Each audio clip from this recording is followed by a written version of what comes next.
Bismillah, Assalamualaikum warahmatullahi wabarakatuh.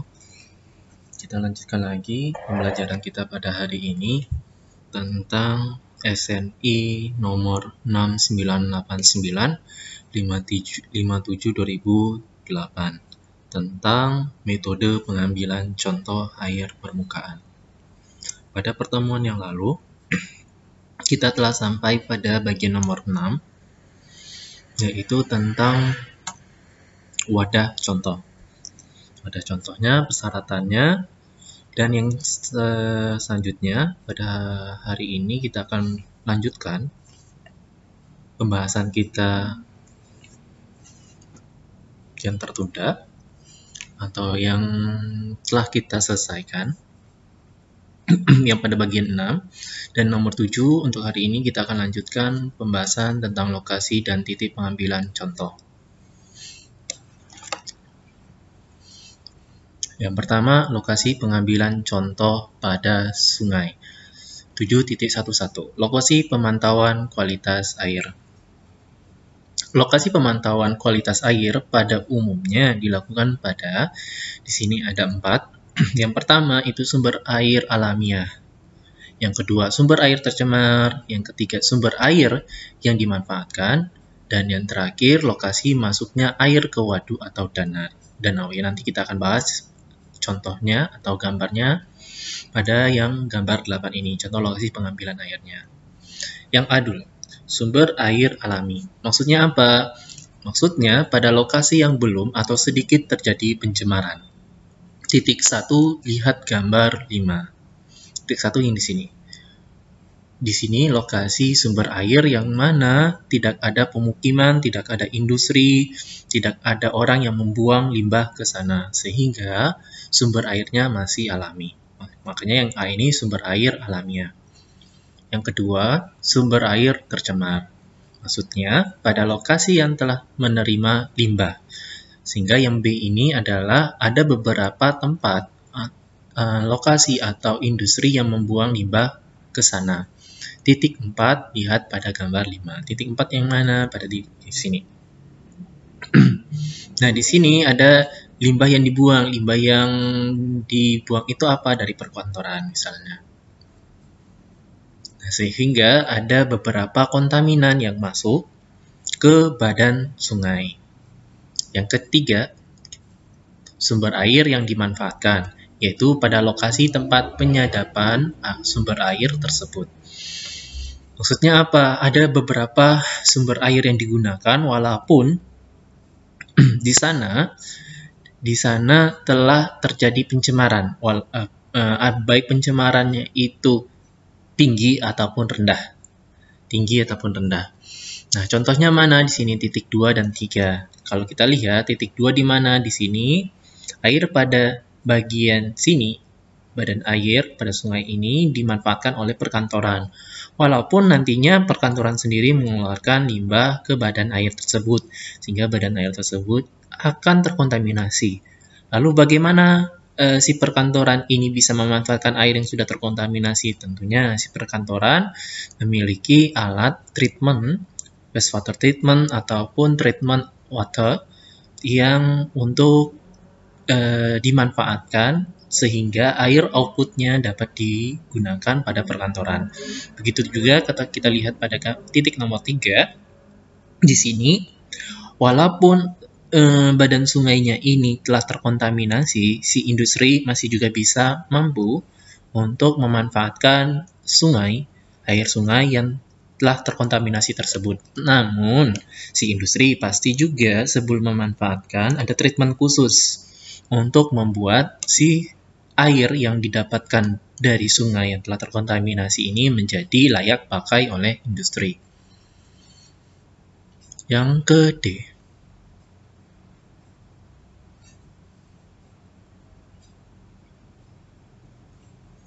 Lokasi masuknya air ke waduk atau danau. Itu titik 5. Jadi yang titik 5 itu adalah lokasi masuknya air tadi ke danau, waduk atau danau. Nah, kalau kita lihat di sini titik 5. Sehingga maksudnya apa?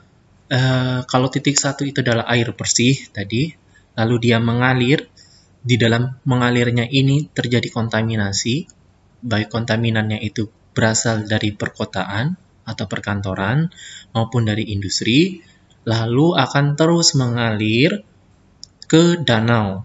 Titik di mana air tersebut tercampur ke danau atau mulai masuk ke danau, itulah titik yang nomor 5 ini, atau yang disebut dengan lokasi masuknya air ke waduk atau danau. Demikian untuk gambar yang nomor 8 penjelasannya. Kita masuk ke 7.1.2. Titik pengambilan contoh air sungai. Titik pengambilan contoh air sungai di sini ada 3 titik ya. Titik pengambilan contoh air sungai ditentukan berdasarkan debit air sungai yang diatur dengan ketentuan sebagai berikut. Jadi yang di sini titiknya itu ditentukan berdasarkan debit air. Debit air. Yang pertama, sungai dengan debit kurang dari 5 meter kubik per detik. 5 meter kubik per detik berarti maksudnya apa? 5 liter. Jadi debitnya itu kurang dari 5 liter. 5 meter kubik ya, 5 meter kubik berarti 5.000 liter ya, maaf. Bukan 5 liter, tapi 5.000 liter per detik. Bentar, meter kubik ya, meter kubik ke liter. Coba kita cek dulu konversinya, biar lebih yakin.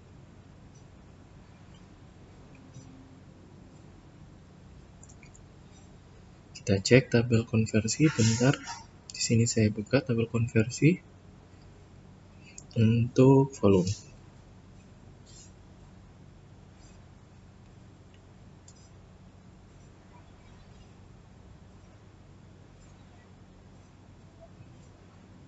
Ya, benar. 1 meter kubik itu 1000 liter. Oke, 1 meter kubik itu 1000 liter. Berarti kalau 5 meter kubik itu adalah 5.000 liter per detik. Jadi sungai itu mengalir dengan debit kurang. Di sini ya, kurang dari 5.000 liter per detik. Ingat per detik. Contoh diambil pada satu titik di tengah sungai pada kedalaman 0,5 kali kedalaman dari permukaan atau diambil dengan alat integrated sampler sehingga diperoleh contoh air dari permukaan sampai ke dasar secara merata. Lihat gambar nomor 9. Nah, di sini nomor 9 di sini ada 3 gambar, tapi yang pada bagian A ini sungai dengan debit kurang dari 5 meter itu yang pada gambar nomor 1. Maksudnya apa? Maksudnya kedalaman sungainya itu 0,5 kali kedalaman dari permukaan. Berarti setengah dari kedalaman sungai. Kalau kedalaman sungainya itu adalah misalnya 10 meter, maka yang diambil titik poinnya adalah 5 meter. Oke. Kalau kedalamannya 20 meter, berarti titik pengambilan sampelnya pada kedalaman 10 meter. Titik pengambilannya ya, pengambilan contoh airnya. Yang kedua, sungai dengan debit antara 5 meter kubik per detik sampai 150 meter kubik per detik. Contoh diambil pada 2 titik masing-masing pada jarak 1/3 dan 2/3 lebar sungai pada kedalaman 0,5 kali kedalaman dari permukaan atau diambil dengan alat integrated sampler sehingga diperoleh contoh air dari permukaan sampai ke dasar sehingga merata. Kemudian dicampurkan. Oke. Nah, maksudnya bagaimana? Di sini dijelaskan pada gambar nomor 5 yang pada bagian 2. Titik samplernya, titik pengambilan air, kalau yang di sini dia pada bagian tengah dan setengah dari kedalamannya. Kalau kedalamannya tadi 10 misalnya, berarti titik pengambilan airnya pada kedalaman 5 meter. Tapi kalau yang debit airnya 5 sampai 150 meter kubik per detik, maka titik pengambilannya ada 2 titik. Titik yang pertama Yang pertama kita ukur dulu berapa sih panjang atau bukan panjang ya, lebar dari sungai tersebut berapa. Misalnya lebar dari sungai itu adalah 12 meter. 12 meter, maka tempat pengambilan titiknya itu adalah sepertiga dari lebar sungainya dan 2/3 dari lebar sungainya. Atau kalau simpelnya, sepertiga pada bagian kiri dan sepertiga pada bagian kanan. Sepertiga pada bagian kiri dan sepertiga pada bagian kanan. Nah, kedalamannya juga sama. Kedalamannya itu setengah dari kedalaman sepertiga itu. Kalau misalnya sungainya itu bentuknya cekung kayak gini, lalu kedalaman tengahnya ini adalah 10, namun pada kedalaman 1/3-nya ini itu hanya 8 meter. Maka yang dimaksud 0,5 dari kedalaman adalah 0,5 dikali 8-nya. Bukan 0,5 dikali 10 ini yang di tengah-tengah. Berarti kalau 0,5 kali 8, berarti kita coba pakai tulis saja ya. Bentar.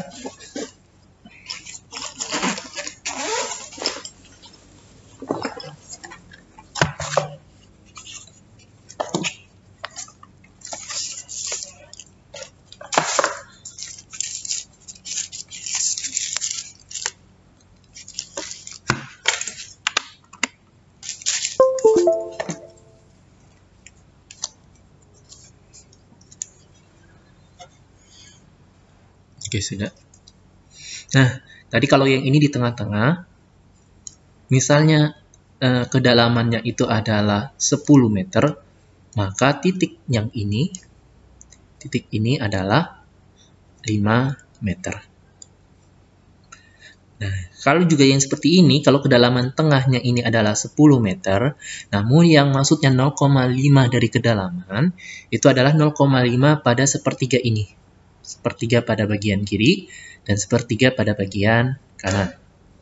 Nah, kita temukan titiknya di sini dan sini. Kita ukur berapa kedalamannya, lalu setengah dari kedalaman ini, misalnya 8 meter, ini 8, ini misalnya 7, misalnya kedalamannya, maka setengah dari 8 di sini adalah 4, diambil, baru diambil titik sampling airnya, sedangkan yang di sini diambil pada titik 3,5. Nah, hasil dari dua buah air sampling ini, air yang diambil ini, duanya, lalu dicampurkan menjadi satu. Itulah air sampler yang kita dapatkan dari sungai.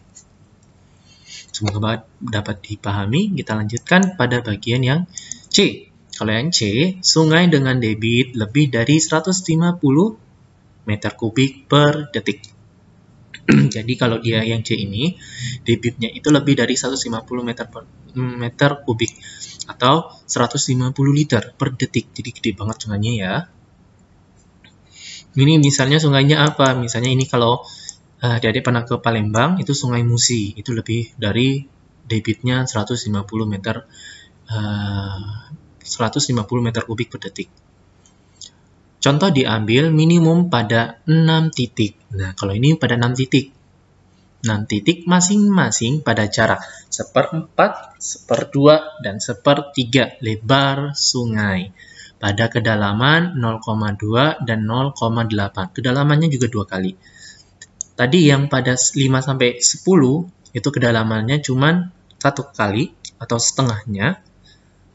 Setengah dari kedalaman. Kalau ini kedalamannya kita buat 2. Yang pertama 0,2 dan yang kedua 0,8. Dari permukaan atau diambil dengan alat integrated sampler yang kemarin kita sudah jelaskan integrated sampler itu bagaimana, sehingga diperoleh contoh air dari permukaan sampai ke dasar secara merata. Lihat gambar D, lalu dicampurkan. Jadi di sini akan dapat berapa? 1, 2, 3 dikali 2. Berarti ada 6 sampler air. 6 sampler air.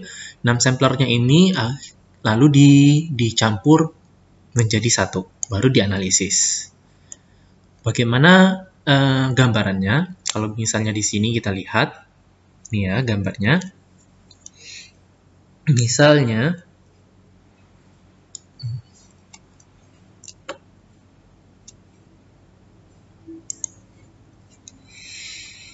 Misalnya ini adalah panjangnya atau lebar, maaf ya, lebar sungainya itu adalah misalnya 12 meter tadi ya, 12 meter.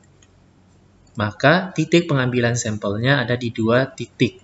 Yang mana pertama itu adalah 1/4 ini, 1/4, setengah, dan 3/4. Maksudnya apa? Maksudnya yang pertama tentunya di tengah dari apa ini? Dari sungainya atau danaunya. Pertama. Yang kedua 1/4 pada bagian kiri dan 1/4 pada bagian kanan. 1/4 pada bagian kiri dan 1/4 pada bagian kanan. Itu yang lebih gampang.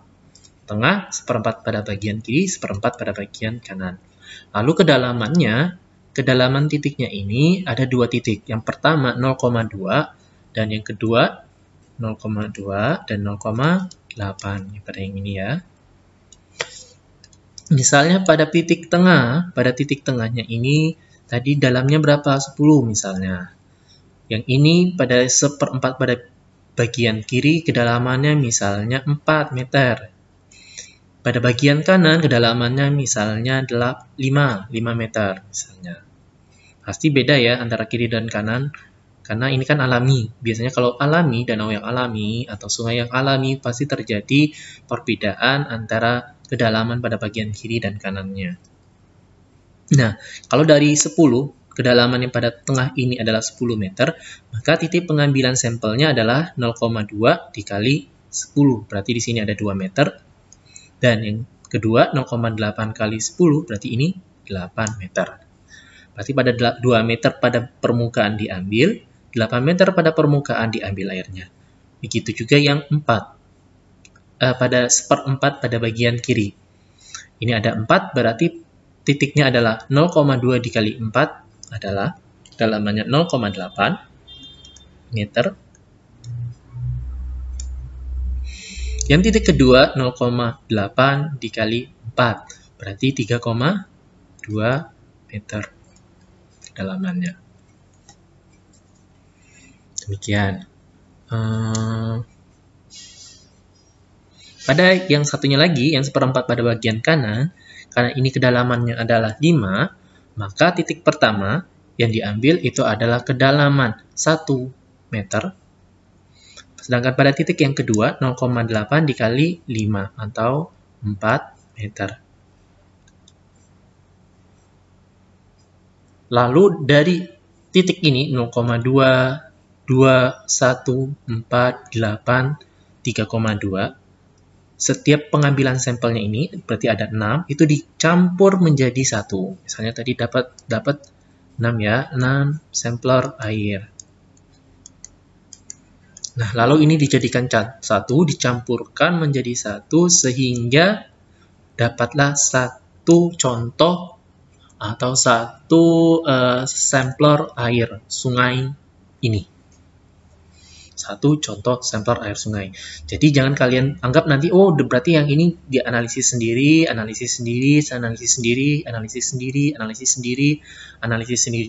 sehingga dapat 6 analisis. Tidak. Analisis misalnya. Tidak ya. Nanti yang 6 ini akan dijadikan 1. Jadi 1 ini lalu sampler yang jadi 1 ini dicampurkan, digojok, diaduk sehingga dianalisis cuma 1 sampler. Sekian. 7.2 Lokasi pengambilan contoh air pada danau dan waduk. Kalau ini danau ya, tadi sungai apa ya? Oh iya, tadi sungai, maaf ya. Kalau tadi tersebutkan yang di sini adalah danau, Bapak salah. Yang sini contohnya adalah sungai. Kalau yang ini danau. Beda danau sama sungai apa? Kalau danau itu airnya itu pada satu tempat tidak mengalir, kalau sungai itu airnya mengalir. Nah, 7.2.1 Lokasi pengambilan contoh air danau atau waduk disesuaikan dengan tujuan pengambilan contohnya. Paling tidak diambil di lokasi-lokasi, ada 4 lokasi ini. Ini adalah 4 lokasi pengambilan contoh air danau atau waduk. Yang pertama, tempat masuknya sungai ke waduk atau danau. Jadi kan sungai masuk ya ke danau, di sini ada tadi ya. Nah, ini sungai yang mengalir nanti akan masuk ke danau, waduk atau laut. Nah, untuk yang poin nomor 7.1, tadi kita membahas tentang bagaimana sih cara pengambilan air pada sungai. Yang ini, air yang mengalir. Nah, pada 7.3 itu kita membahas tentang air pada yang danau ini. Bagaimana cara mengambil sampler yang benar, ini yang benar ya, yang benar pada danau.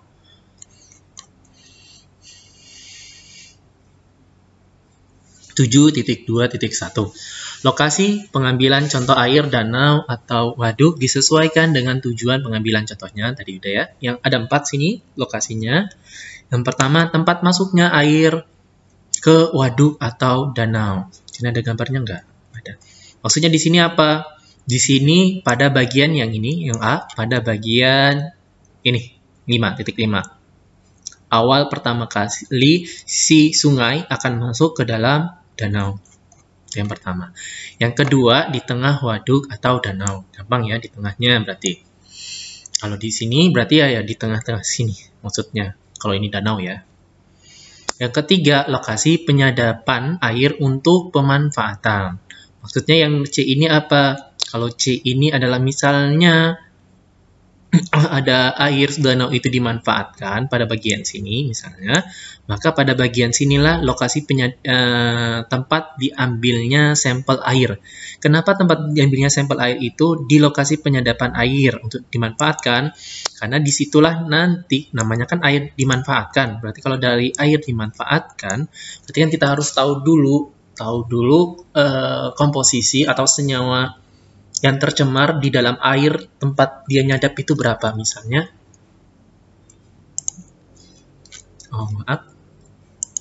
Misalnya ini danau ya. Atau di sinilah, ini danau tadi. Lalu si perkotaan mengambil si danau airnya ini, air dari danau, itu pada titik yang ini misalnya. Pada titik yang di sebelah sini. Di sini lalu diambil oleh si perkotaan. Pada titik sini lalu diambil oleh industri misalnya. Maka lokasi tempat pengambilan titik yang di danau itu pada bagian ininya, pada bagian titik sini. Pada bagian titik sini dan pada bagian titik sini. Kenapa pada bagian titik sini? Karena ya pada bagian titik sinilah air yang akan dimanfaatkan oleh si industri dan air yang dimanfaatkan oleh perkotaan. Itu maksudnya. Pada bagian yang C. Yang D, tempat keluarnya air dari waduk atau danau. Kalau ini tempat keluarnya. Jadi kalau ada air keluar dari tempat waduk atau danau, nah itu juga dicek.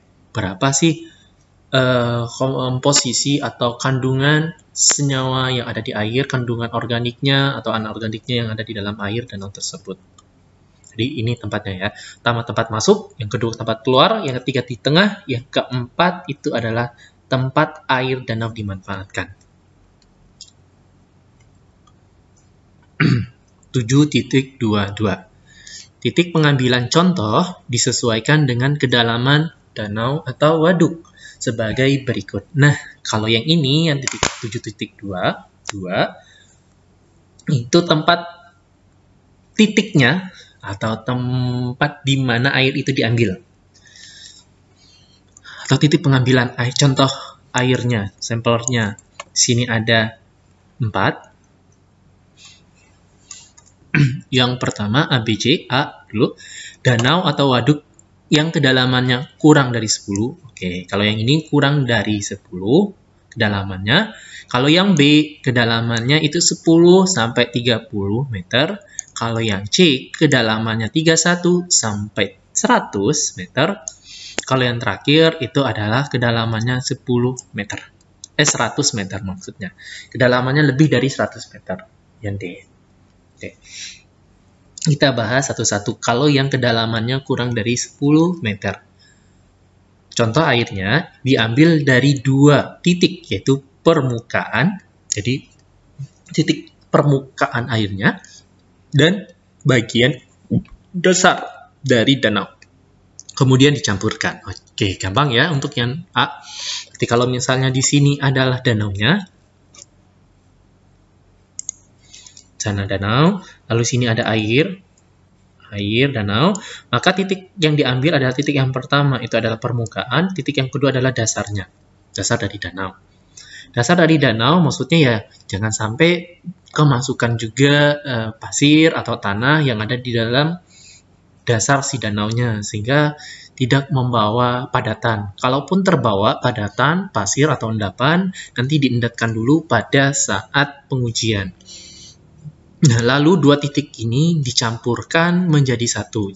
Kalau kalian dapat dua sampler air di sini, yang ini permukaan, yang ini adalah pada bagian dasarnya, maka dua sampel air ini dicampurkan menjadi satu contoh air. Jadi yang kalian analisis adalah satu, jangan dua. Jangan pada bagian dasar dan pada bagian permukaan, itu salah. Itu untuk yang danaunya. Nah, yang B, danau atau waduk yang kedalamannya 10-30 meter. Contoh airnya itu, titik pengambilan airnya itu di 3 titik. Ingat ya, tapi yang ini A dan B itu tempat titiknya pada pertengahan danau. Atau kalau lebarnya 10 meter, lebar danaunya 10 meter, maka pada pertengahannya pada jarak 5 meter. Kalau ini 10 tadi ya, dari sini ke sini 10, maka jaraknya itu adalah 5 meter dari sini ke sini. Ataupun dari sebelah kanan ke tengah. Begitu juga yang dua, 3 titik permukaan. Yang pertama itu lapisan termoklin, dan bagian dasar kemudian campurkan. Ini yaitu permukaan, lapisan termoklin, dan pada bagian dasar. Dan bagian dasar permukaan. Nah, di sini pada sama dengan yang A, yaitu pada bagian permukaan dan pada bagian dasar. Ditambah lagi pada bagian apa? Termoklin. Masih ingat termoklin? Coba kita lihat termoklin di atas. Termoklin itu adalah lapisan danau atau waduk yang mengalami penurunan suhu yang cukup besar. Lebih dari 1 cm per 1 derajat Celcius per meter. Jadi, lapisan termoklin ini adalah di mana awal mula si air itu dapat atau bisa turun suhunya yang mana suhunya itu bisa turun 1 derajat Celcius per meter. Jadi suhunya bisa turun 1 derajat Celcius per meter, itulah lapisan termoklin. Jadi pada bagian yang nomor 2 ini yang agak sulit ya. Sulitnya kenapa? Karena kalian harus tahu dulu lapisan termoklin dari danau tersebut pada kedalaman berapa. Nah, yang pertama kalau yang A gampang ya, permukaan sama dasar danau. Yang B permukaan dan dasar, dan lapisan termoklinnya. Oke. Yang C, danau atau waduk yang kedalamannya 31 meter sampai 100 meter. Contoh diambil di 4 titik, yaitu permukaan, lapisan termoklin, lapisan hipolimnion, dan bagian dasar, kemudian dicampurkan komposisi kedalamannya. Kalau yang B juga dicampurkan.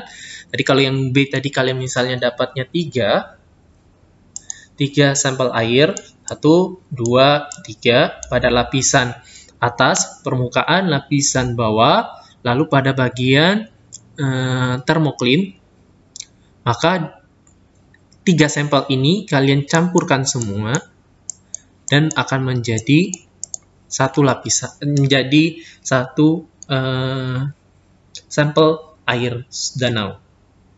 Nah, satu sampel air danau inilah yang akan dianalisis. Jadi bukan setiap lapisan yang kalian analisis, itu salah.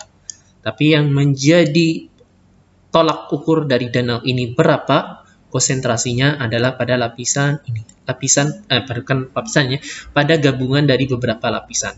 Begitu juga yang C.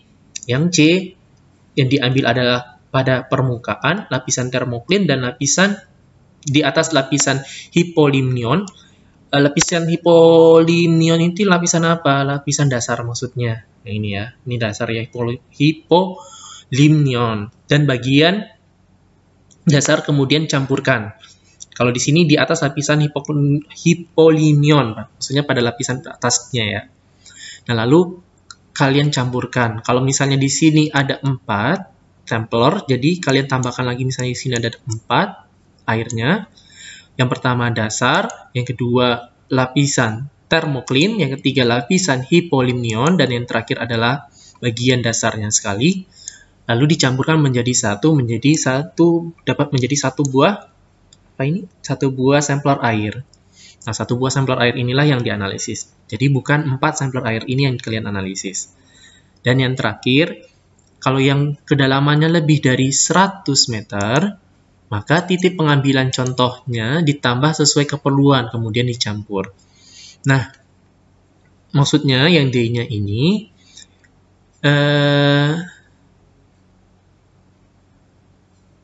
yang D ini kalian sama dengan yang C, sama yang C tadi ya, misalnya ada 4 titik, lalu bisa ditambahkan lagi titik-titik yang lain, misalnya pada bukan hanya di tengah. Kalau ini kan di tengah ya, bisa di beberapa titik pengambilan contohnya, sesuai keperluan kalian, misalnya pada bagian sini, 1/4 pada bagian kanan, dan 1/4 pada bagian kiri, boleh, sesuai keperluan. Nah, itu untuk yang D. Namun, setiap sampler yang diambil, itu digabungkan menjadi satu. Ingat, digabungkan menjadi satu. Yang dianalisis cuma satu. Itu untuk pembahasan yang nomor 7, titik pengambilan contoh air. Untuk yang pada pembahasan nomor 8, kita akan sambung ke video selanjutnya. Terima kasih. Yang nomor 8, cara pengambilan contoh air.